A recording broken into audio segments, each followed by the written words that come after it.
My name is Pastor Williams. I pastor St. Paul Lutheran Church, Christian Academy here in Dallas, Texas. Been pastoring now for about 24 years now on a full-time basis.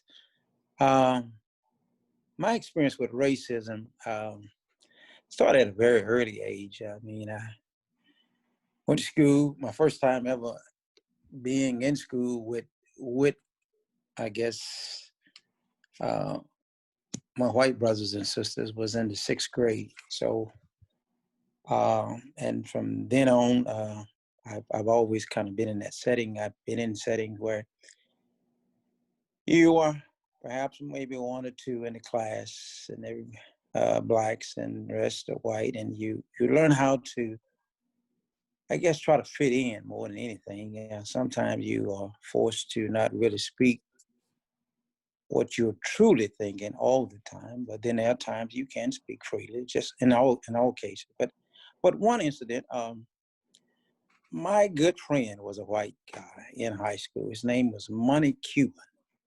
At that time, we were seniors in high school, and we were we did a half a day, because the other half you could go to work. And it was part of our training in high school. So we were going to Kmart. We were both working for Kmart at the time. And never shall forget, we were at a lunch break. And it came to a red light. Money was driving an orange Vega. And I looked to my right. I'm in the passenger side. I looked to my right, and that was this double-barrel shotgun. It was some white guys in the car. And they said to me, "Hey, nigga." And, I turned, I looked, and I touched Cuban on his thigh. "Hey, man, run the light, run the light." "Hey, nigga, you better not say nothing. I'll blow your brains out." I said, "Money, run the light, run the light." And Money ran the light. And, man, my heart stopped racing. And I told him, I said, "Man, I was looking down the barrel of a double-barrel shotgun. I don't know who these guys were. We never saw them again. But that rocked my world." And that was one other incident that I early on, after I got out of the military, I think I shared it with President Newman. About one time I got stopped just for having a nice vehicle. I did 3 years. I did a year at Fort Sill and the other 2 overseas, and I didn't come home for 2 years. So I saved my my leave. And so when I got ready to get discharged, all that goes towards your pay. And so when I hired on at Philip Petroleum, I guess about maybe 8, 9 months on the job, I bought a new car. And I was going somewhere one night, and I got stopped. And they made me get out of my car, and they had me bent over the top of the hood. And they was, "Boy, who called you in?" And this, that, and the other. I'm like, "Lord have mercy." And these guys perhaps looked like they were younger than me. And I'm like, my God. And I kept thinking about what my father told me. "Son, you be respectful. You do what you're told. Yes, sir, and no, sir, and yes, sir, and no, sir." And finally, they finally was convinced that it was my car. After I showed them everything, and I got in my car, and I don't know where I was going, but I went home because I was so upset. And it's those kind of things that make you really say, "Man, this is tough." So you learn to deal with it. I am Yohannes Mengsteab. I came to the United States in 1983 as a refugee from Eritrea, East Africa. Of course, for me, coming to this country from Eritrea, even though the country is a small country, I was part of the majority. So I never really experienced it firsthand in my home country by the people around me. Any kind of racism. So from that point of view, I come from a community that really trained us to keep our heads high and do our best because it was our country. The only problem we had was a conflict between Eritrea and Ethiopia that is also an issue that I even discussed in my blog article. which is a traumatic experience that really makes you question the relationship that you have with those in uniform. But my first experience with racism in the United States was when I was at Concordia College in Bronxville. I was working for a grocery store, and in that store, the manager was a really racist guy. He was a student at Iona College, which was a Catholic college, and then I was at Concordia. So he gave me the work that no one wanted to do, and I did my work diligently. So finally, one day, he just called me, and instead of calling me by my name, he called me the N-word. Hey, you nigger. And for me, that was a breaking point. So I took my apron, threw it in his face, and I walked out from the store, just left the store. I was very upset, very shaken, because no one would have called me anything like that in the country where I came from. So it was a shock, very, very shocking. Went to the college, Concordia College, very, very shaken. And when I told my friends, they were in turn very angry at this guy. And they were about to go and confront him. And I said, no, that's not what we do. We're just going to pray for this fellow. The other day, this is also in Bronxville. Bronxville was a very secluded village. It's a white community where there was an unwritten rule that no Black person can purchase any property in the city of, in the village of Bronxville. The only non-white that had a property was the Prince of Morocco, a huge mansion in Bronxville. So to just make the story short, I was working for a family, doing their yards, cleaning their home and their pool and all that. So one day, in a very nice day, came from downtown New York. And before I went to the dormitory, I decided to go and do this yard work. And after I was done, I locked the doors and began walking to campus, which was about 2 blocks away. And then here, 2 police cars just showed up before I crossed the street to enter into the college property. And they stopped me and they said, drop your bag. I dropped them and they said, open them. I opened them, and one by one, everything, all the dirty laundry, I just took out so that they can see that there was nothing in there. And then finally asked me for my car, for my green card and for my identification card. I showed them. And finally, I just asked them the question at the end, why did you stop me? And they said, well, the neighborhood saw you walking, so they called us. So for the neighborhood calling you so that you search me, this was for me something that was very, very shocking. Because in 2016, I was given the honor of being the host pastor of the National Youth Gathering. And since it might be an entire generation before another Black Lutheran church was able to serve as host, I wanted the other Black Lutheran pastors in New Orleans to be able to participate in the pre-gathering worship service along with the churches they serve. And so it was a lot of work to juggle 6 churches for one service, but it was worth it. And so, and as you probably know, the planning process takes months. You don't try to write it up the week before and just chug it out there.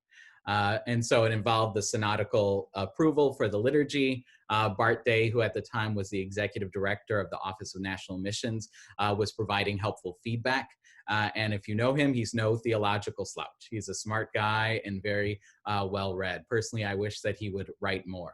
And given his recent appointment to being CEO of the LCEF, to say that he has an attention for detail would be an understatement. And so I look back at the liturgy from 2016 just to remember that moment and try to reflect upon it. And at the very bottom of that bulletin, it has the copyright information for Divine Service to LSB.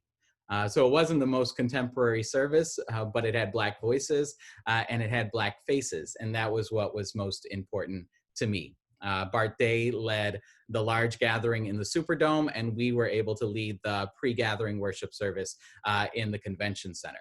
And so when the day finally came, the Southern District President, Curtis Schultz, at the time greeted everyone, and it was Terry Dittmer's last sermon as Director of Youth Ministry. And so as he looked out at the choir and as he looked out at the pastors, he said, "The face of the LCMS is changing." And I couldn't be prouder. And so it was a wonderful moment for us gathered there, as well as for the entire church body as a whole. For him to include that in his final message personally touched my heart. But when it came time for communion, I arranged the pastors so that there was at least one Black Lutheran pastor at each communion station, because this might be the only time in the lives of these church workers who were gathered here for worship that they might ever receive communion from an African-American Lutheran pastor. I didn't want to give them the opportunity or the chance or the option to choose a white-only lane. But then my fears were actually realized. Directly after the service, word came out that among these church workers, these trained representatives of the Lutheran Church Missouri Synod, who are training the next generation of Lutheran Church Missouri Synod laity and clergy and church workers, that of those church workers, several had refused to receive communion with their Lutheran brothers and sisters in Christ because they felt that the service wasn't truly a Lutheran service. It was divine service too from the LSB. It had been approved by Synod. It was overseen by Synod. It was overseen by the National Youth Gathering. It was overseen by the Southern District President, all of who participated within the Lord's Supper that day. But some of the church workers did not, because what they saw with their eyes did not appear to be Lutheran. The only thing different about that service were the voices that were singing and the color of the skin of those who were serving communion that day in 2016. So when I sometimes in the paper talked about representation, it's not even about that. It's about the Catholicity of the church. What makes the church the church? So I didn't tell my members about that. I didn't tell the other church workers, Kiesling and Dittmer and those. We were part of that conversation. But to protect my members, I actually remained silent, because they go through enough every single day when they wake up and when they go to work and when they go to the grocery store and when they do all of these things, to come back to the church and have to deal with it as well is almost a bridge too far. And so in order to protect them, sometimes I do not share what I know. And so what I know didn't go into that letter. I only shared what was public. But sometimes we feel almost in a paternal role as a father figure within a community of faith, that sometimes you have to protect your children, the children of God, by withholding what you know. But it was that experience that reminded me that it might be 2016, but sometimes the events in 1966 and 2016 look a lot alike. And so some of that came out in the letter that was written.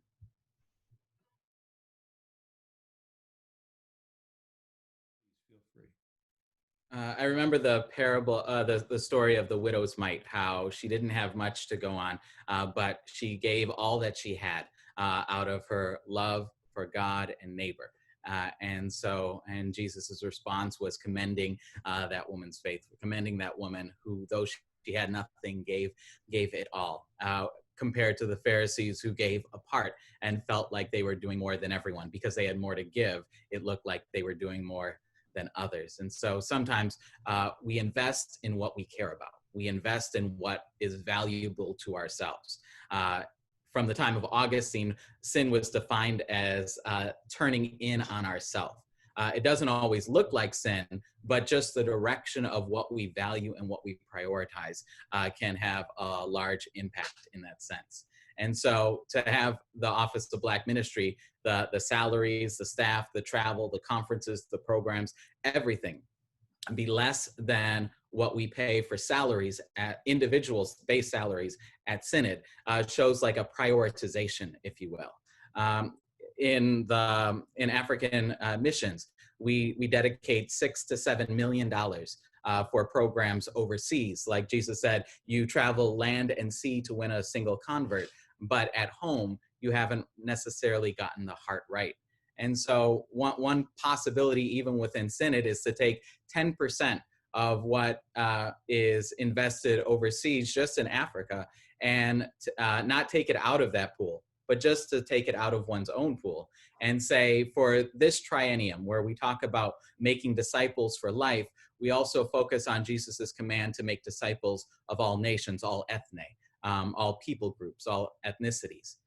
So 10% of funds, unrestricted, have the Black Clergy Caucus or some board of Black missions decide how to use those funds in order to make disciples for life and of all nations, would be a starting point. We invest in what we care about. But a different possibility is simply recognizing that as the Board of Black Missions and other boards had been dismantled in the recent restructuring, that there's no seat at the table to be able to bring these concerns.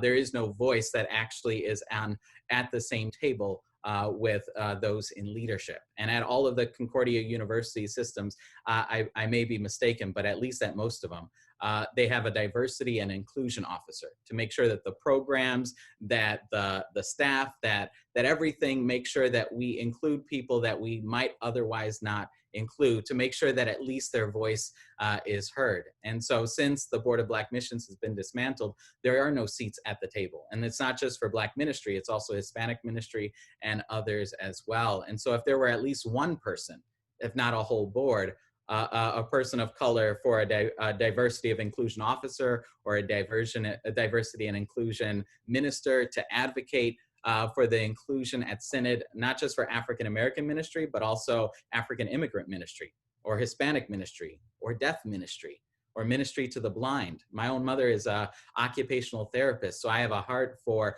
ministries and curriculum dedicated for those with special needs. It might just be one person at the table, but one is better than none.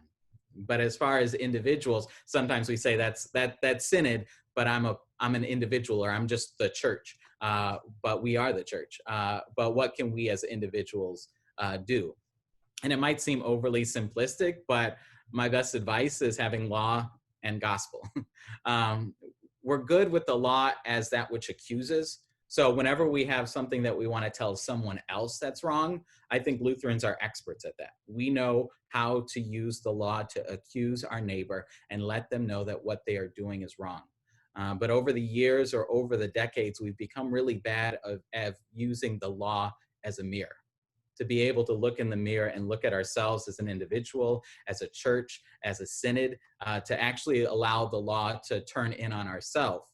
To be able to see ourselves and our body and our body politic for what it is, and allow the law to do the work as a mirror, not to accuse our neighbor, but to allow the law to do the work on our own heart.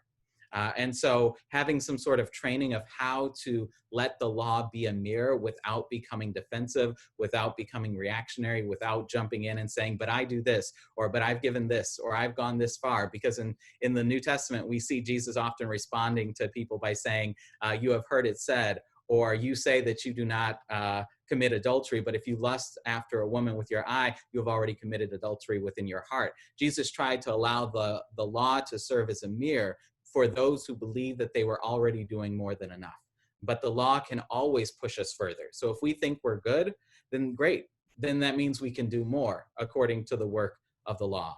But as far as the gospel goes, we're told that faith comes by hearing. Faith comes by listening. And I would also say that within the body, we can learn how to listen. Sometimes it's hard to listen to our pastor. Sometimes it's hard to listen to our neighbor. Sometimes it's hard to listen to our spouse, because listening doesn't come naturally. It's something that we learn. And so learning to listen to the sermon is something that I do with our confirmands to teach them how to listen to a sermon. But I think that it shouldn't stop at confirmation. I would argue that love comes by hearing as well. faith comes by listening to God, and love comes by listening to our neighbor. And if we could learn how to listen in both areas with some sort of church program or church process or Winkle or whatever it is, I think we would be more anchored in the gospel, more anchored in receiving the good news of Jesus Christ and him crucified, and going and doing likewise by listening to our brother and sister in Christ.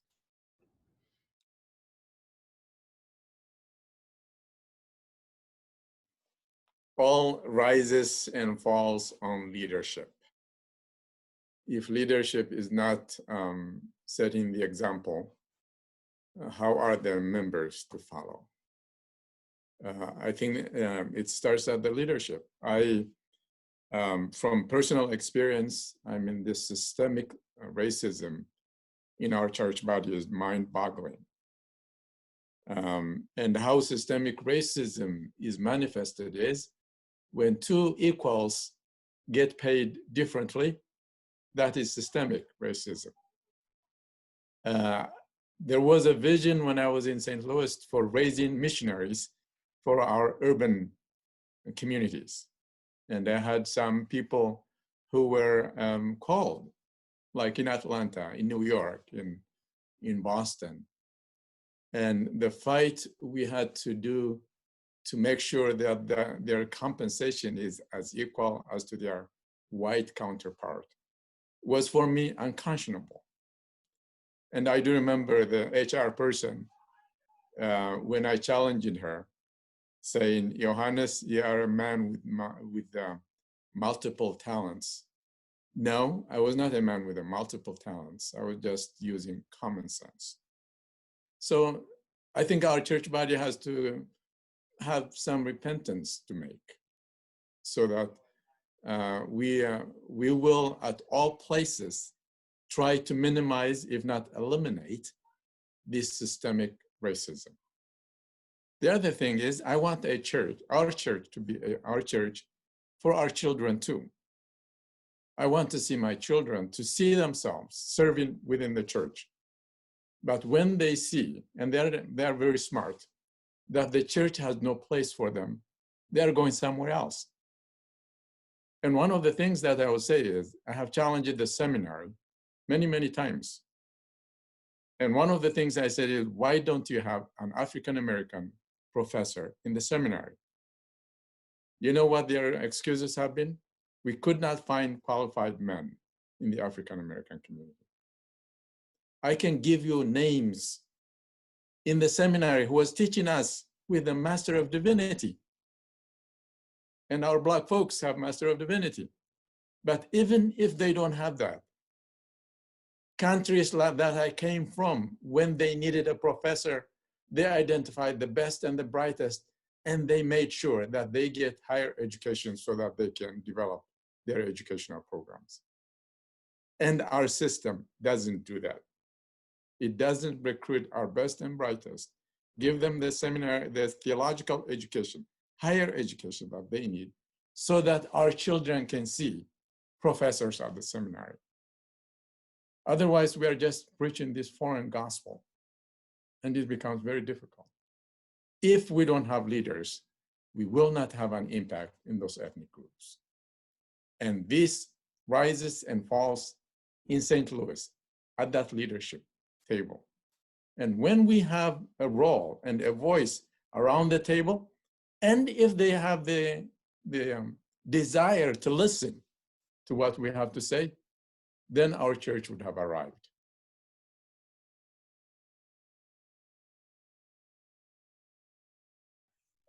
For me, what comes to mind is where there's no vision, as you well know, Scripture says the people perish. So certainly, I think that we need to continue this dialogue. I just don't think that one time coming together on Zoom will solve all that hurts us. I think more training for us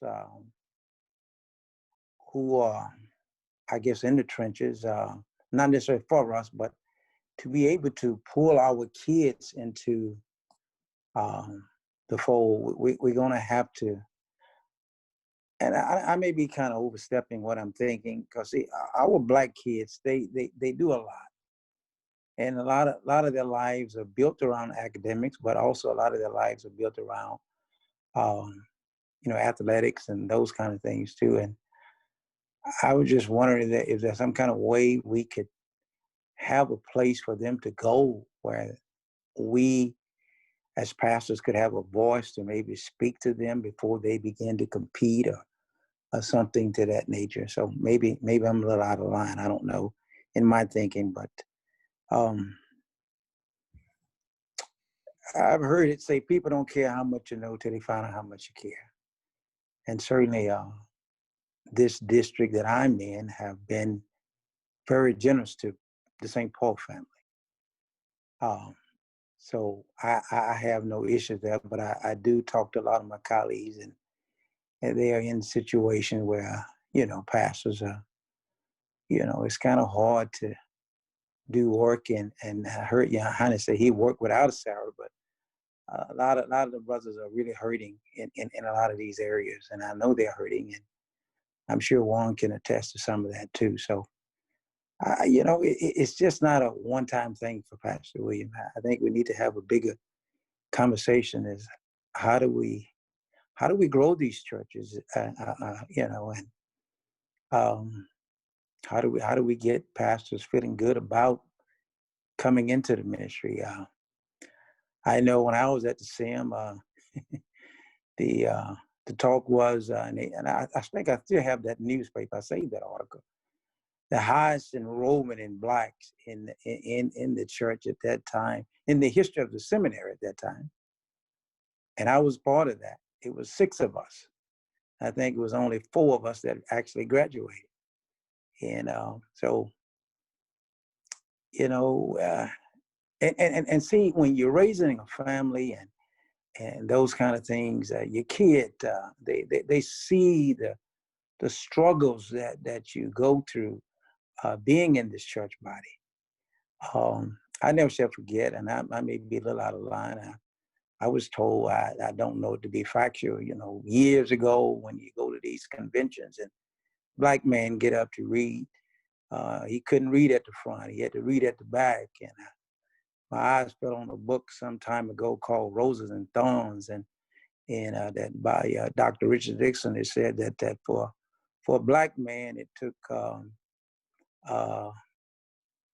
say for instance, the church is on subsidy, and you in a certain district, and it took more money for a white man to live than a black man to live.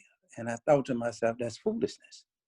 If both the churches are on subsidy, and you're both serving in the same district, if the base salary for this pastor is supposed to be this, and yet, the white guy gets more money than, sort of like what Yohannes was saying, get more money than the black. It's just all of those kinds of things. It's not just one panacea that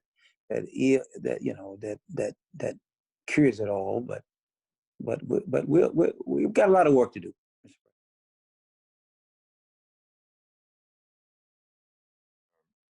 But I have a lot of hope when I see my brother Warren and the younger ones coming up and taking leadership. As we fade away into retirement, and we are getting close, Byron, you and I,